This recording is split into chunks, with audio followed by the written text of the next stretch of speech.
તાજેતરમાં સાયબર ક્રાઇમના કેસોમાં ચોંકાવનારી રીતે વધારો થઈ રહ્યો છે.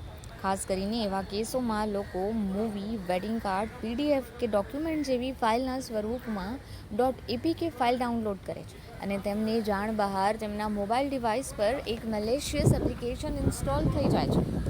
એકવાર આ એપ્લિકેશન ઇન્સ્ટોલ થતાં ફોનના camera, microphone, messages, gallery, location અને અન્ય પર્સનલ ડેટાનો એક્સેસ ક્રિમિનલ સુધી પહોંચી જાય છે. હેકરો આ એપીકે ફાઇલને અલગ અલગ રૂપમાં લગ્નનામું, જન્મદિવસ કે અન્ય પ્રસંગની ઇન્વિટેશન કાર્ડની પીડીએફ તરીકે ડિસ્ટ્રીબ્યુટ કરે છે. પરંતુ ફાઇલ ખોલતા જ વાસ્તવમાં તે એન્ડ્રોઇડ એપ્લિકેશન હોય છે. એકવાર ઇન્સ્ટોલ કરવાથી તે તમારા ફોનમાં બેકગ્રાઉન્ડમાં સ્ક્રિપ્ટ ચલાવે છે અને યુઝરની જાણ બહાર તમામ માહિતી એકત્ર કરી લે છે. અગર અત્યારે આપણે આ સ્કેમ્સની વાત કરીએ તો એવા ઘણા બધા અલગ અલગ સ્કેમ્સ છે કે જેમાં તમને ક્યાં તો કોઈ મૂવીનું ફોર્મ હોય, ક્યાં તો પીડીએફ ફોર્મમાં તમને કોઈ કંકોત્રી આપવામાં આવતી હોય છે.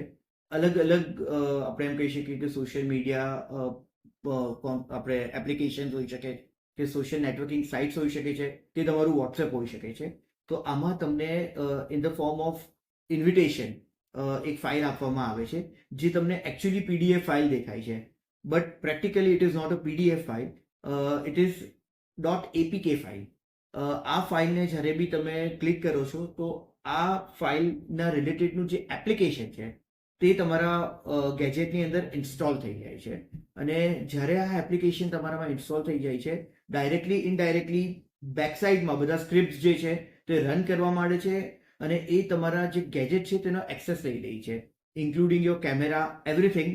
જે બી ડિટેલ હોય છે તમારા આપણા ડિવાઇસમાં, તો તમારા એ બધી ડિટેલ તમે ડાયરેક્ટલી ઇનડાયરેક્ટલી આ જે ક્રિમિનલ છે કે જેમને એ .apk ફાઇલ બનાવી હોય તેમને તમે આપી દો છો. સાયબર સિક્યુરિટી નિષ્ણાંતના મતે આવા હુમલાથી બચવા માટે સૌપ્રથમ તમારે એ વાતનું ધ્યાન રાખવું જરૂરી છે કે અજાણી ફાઇલ કે લિંક પર ક્લિક ન કરવું.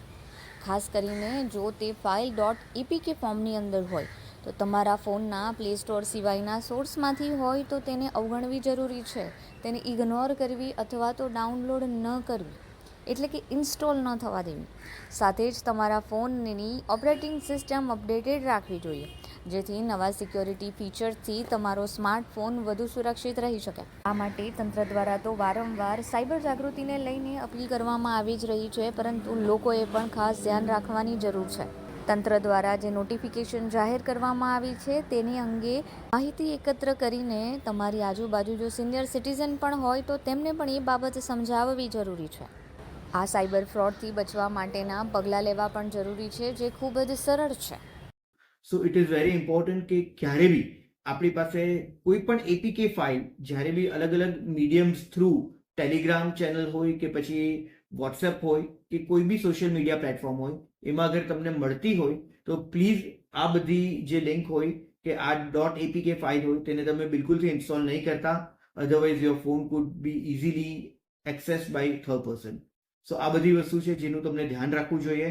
અપાર્ટ ફ્રોમ ધીસ, તમારું જે ઓપરેટિંગ સિસ્ટમ છે તમારા ફોનની અંદરનું, તેને તમે વારંવાર અપડેટેડ રાખો અને લેટેસ્ટ વર્ઝન જે છે તે જ તમારા ફોનની અંદર ઇન્સ્ટોલ રાખો, કે જેનાથી અમુક બગ્સ અગર આવી પણ ગયા હોય તો એ પણ રિફાઇન થઈ શકે છે.